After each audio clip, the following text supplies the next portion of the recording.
Hi, my name's Phil. I'm a psychotherapeutic counsellor, a supervisor, and a trauma therapist.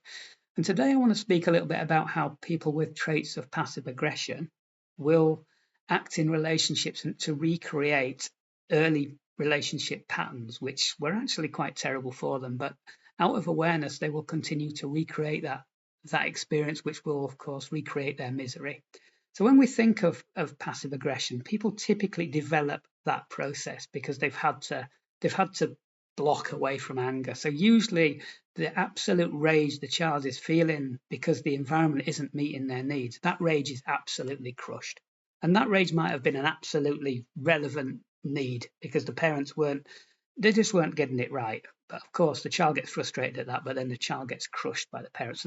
So that in a sense, the child, instead of like detaching from that feeling, like some people would, or convert it into shame or guilt, the child sort of holds that feeling. It suppresses it, but it's still become a massive part of their process. They can't just split off and not feel the anger like some people will be able to, because that's the way that they cope. So, because the defense was developed in childhood, the way that passive aggressive people will act will typically be childish because they have a lack of children have a lack of impulse control. These defenses developed in what the first 3 or 4 years of life. So this is how you're sort of going to get somebody with passive aggressive qualities. It's going to think like a 0 to 4 year old in the way that they respond to situations.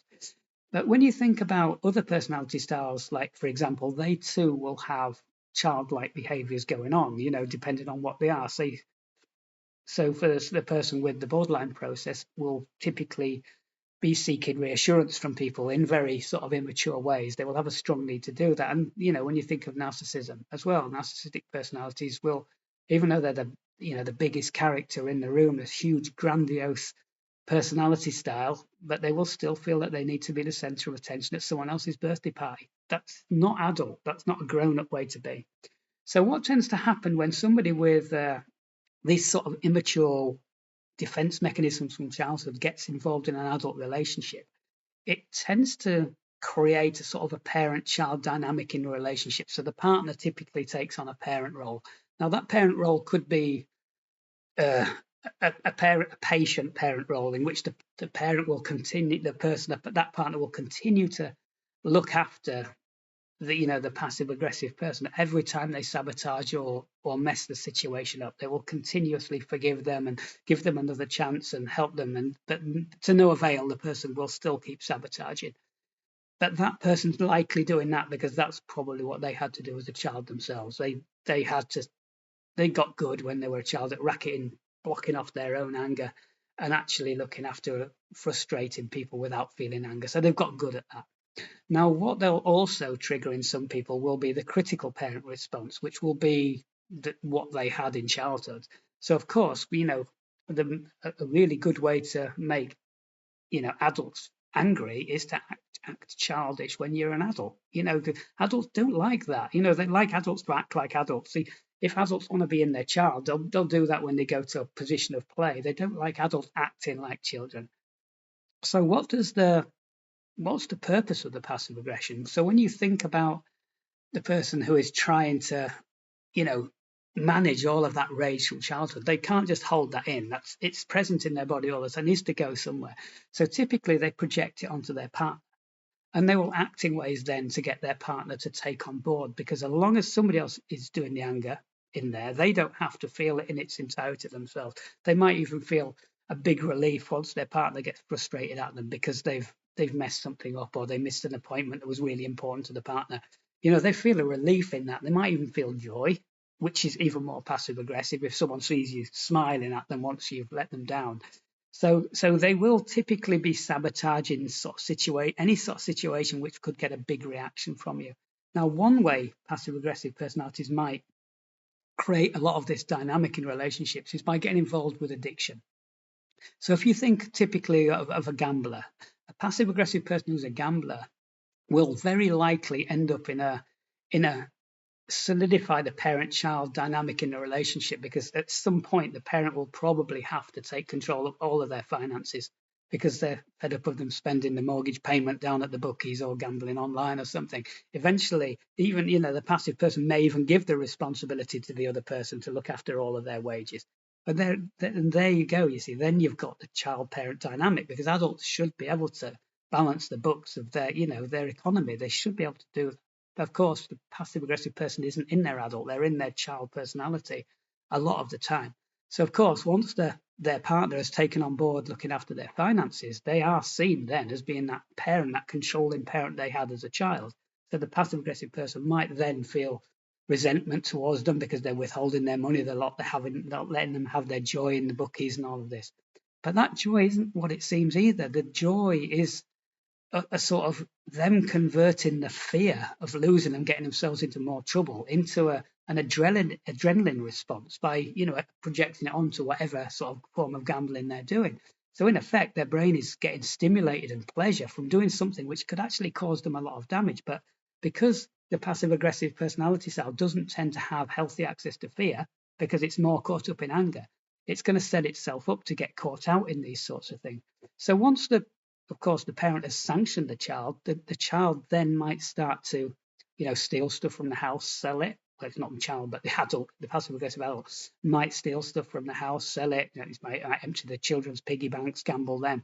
And of course, the other person just keeps getting put in that parent position, having to tell them over and over and over again. But of course, the passive person is wanting that to occur because they need to be frustrating the parent in the house, because that's how they're getting pleasure from their passive system. By winding that person up, they're getting back at the parents who frustrated him in the first place. But actually, of course, they're not, because that's not who they're living with at the moment. But that's what the brain is doing. It's actually getting revenge for how miserable I was treated. I'm going to make you feel that miserable now. I'm going to make you feel as frustrated as I felt. So it keeps on pushing.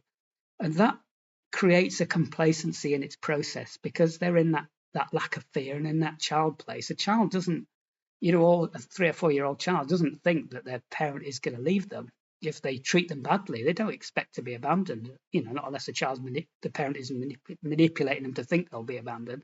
But naturally, a child wouldn't go there.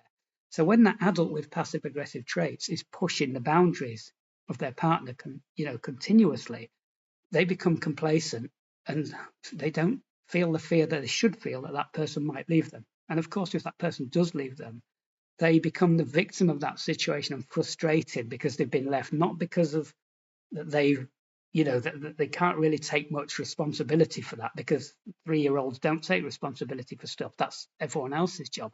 So, but what they will do is they will feel a lack of someone to project all this stuff onto. So often they will try to get the person back. They will swear to let them have more control over them, that they won't do this again. But that's not the world they're used to living in. They're used to living in a world where someone is angry with them, someone is devaluing them, someone is frustrating them.